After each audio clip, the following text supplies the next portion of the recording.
Supreme court के advocate doctor Rakesh किशोर जी हमारे साथ हैं। सर, कल जो सुप्रीम कोर्ट में हुआ उसको आपने ऐसा क्यों किया, इसके पीछे की वजह क्या थी, क्यों ऐसी घटना हुई? मैं बताना चाहूंगा और पूरी बात बताना चाहूंगा, लेकिन आपसे भी रिक्वेस्ट करता हूं कि पूरा ही दिखाइएगा। मैंने एक संदेश देना चाहा है पूरे सनातन धर्म को, और वो सनातन धर्म को संदेश देने के पीछे मैं कुछ नहीं हूं।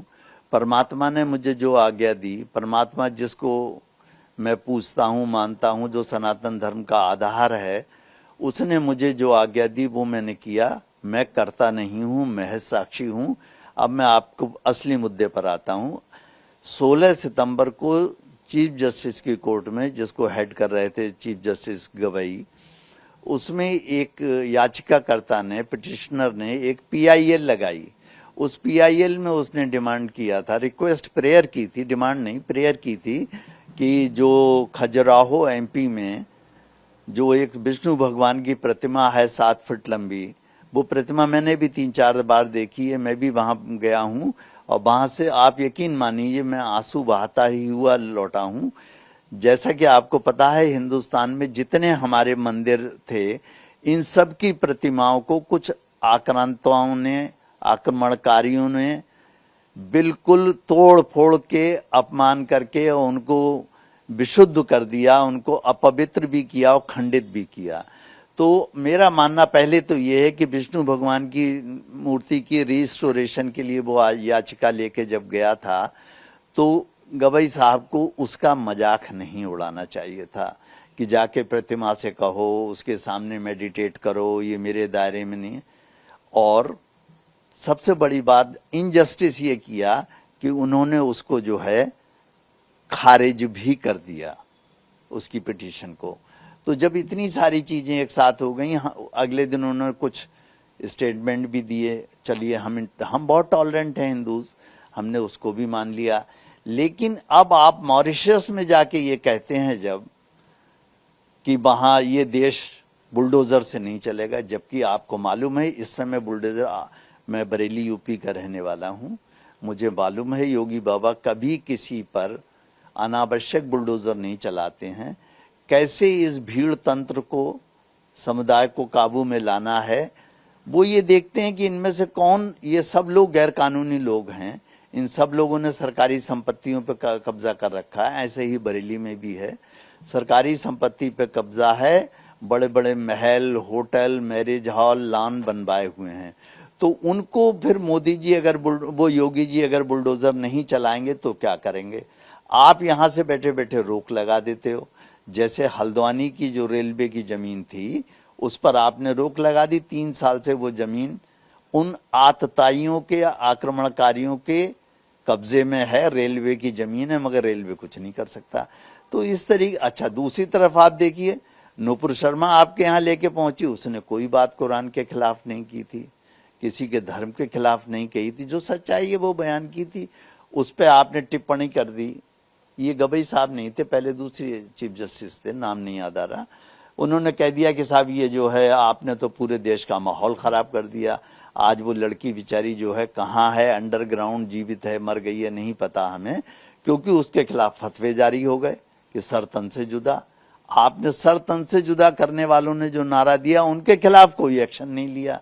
भाई उनके खिलाफ भी एक्शन ले लेते, तब हम मानते कि आप बैलेंस्ड बैठे हुए हो। आप इतने बड़े संवैधानिक पद पे बैठ के एक का पक्ष लोगे, दूसरे को जो सजा दोगे। ये डबल स्टैंडर्ड मत करिए। मेरी आप सब जुडिशरी वालों से प्रार्थना है।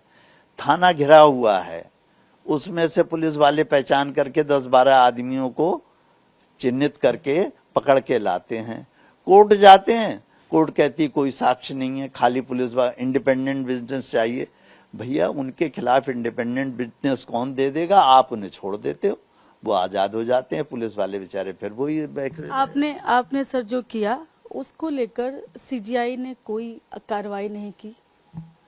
ये मैं समझ नहीं पा रहा हूँ। इसे मैं उनकी भलमनसाहत मानूं, ऊंचाई अच्छाई मानूं, या कुछ और मानूं कि इसके पीछे क्या राज है, क्यों मुझे।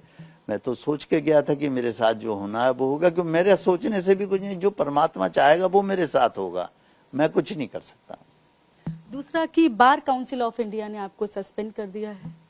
हाँ, ये मेरे पास कल शाम को लेटर भी आ गया, मैंने रिसीव भी कर लिया, मगर ये फिर वही तानाशाही वाला एक तुगलकी फरमान जारी कर दिया। एडवोकेट एक्ट 1961 जिसका हवाला उसमें दिया हुआ है, उसकी सेक्शन 35 मैं भी आपको दिखाऊंगा, उसमें साफ लिखा हुआ है कि कोई भी मैटर किसी वकील के खिलाफ आपके पास आता है या आप जो है स्वतः संज्ञान लेते हैं, तो आपको उसको डिसिप्लिनरी कमेटी बना के उसको भेजना है और उस डिसिप्लिनरी कमेटी से आपको शो कॉज नोटिस मिलना चाहिए। जिस वकील के खिलाफ एक्शन होना है उसको भी मौका है कि वो बोल सके अपने बारे में कि मैंने क्या किया, क्या नहीं गलत किया। ये सब प्रोसेस आपने पास ओवर कर दिया और तुगलकी फरमान जारी कर दिया कि आप डॉक्टर साहब सस्पेंड हो गए, कल रात से ही सस्पेंड हो गए। तो ये तो समझ में नहीं आता है न्याय व्यवस्था कितनी चरमरा गई है कि इतने बड़े विद्वान आदमी जो इतने समय से बार काउंसिल इंडिया को हेड कर रहे हैं, उनका ये फरमान जारी हो गया। सारे वकील आपके खिलाफ हो गए हैं और उसके अलावा उन्होंने 15 दिन में आपसे जवाब भी मांगा है सस्पेंड करने के साथ ही। नहीं, सारे वकील मेरे खिलाफ नहीं है, मेरे पास बहुत वकीलों के मैसेज, फोन सब कुछ आ रहा है। बहुत से लोग सराहना कर विपक्ष में रहने की। अब जैसे दूसरी पार्टियां हैं विपक्षी पर, मैं किसी पार्टी का नहीं हूं, उनके भी मेरे खिलाफ आ रहे हैं। पार्टी, राजनीतिक पार्टियां तो इस पर रोटी सेक रही हैं अपनी कि वो दलित हैं। अरे गवई साहब ने पहले ही जो है बौद्ध धर्म लिए हुए हैं वो, और मेरा दलित उलित का कोई चक्कर नहीं। दलित मेरे बहुत सारे जानते हुए लोग भी हैं और मैं ऐसा कुछ नहीं, मेरा इरादा था कि दलित हैं। और दलित के SC ST एक्ट में दिया हुए तो वकील हूं कि अपमानजनक जाति सूचक शब्द, कोई बता दे मैंने क्या जाति सूचक शब्द उनके लिए, उनके धर्म के लिए और दलित के लिए बोला, कुछ नहीं बोला है मैंने। अब आगे क्या? आगे कुछ नहीं, मैं बैठा हुआ, परमात्मा की जैसी मर्जी वो पूरी हो, बस मैं बैठा हुआ हूँ। तो ये है सुप्रीम कोर्ट ऑफ इंडिया के एडवोकेट हैं डॉक्टर राकेश किशोर जी। कैमरा पर्सन अमित के साथ में शालिनी वाजपेयी, TV9 भारतवर्ष दिल्ली।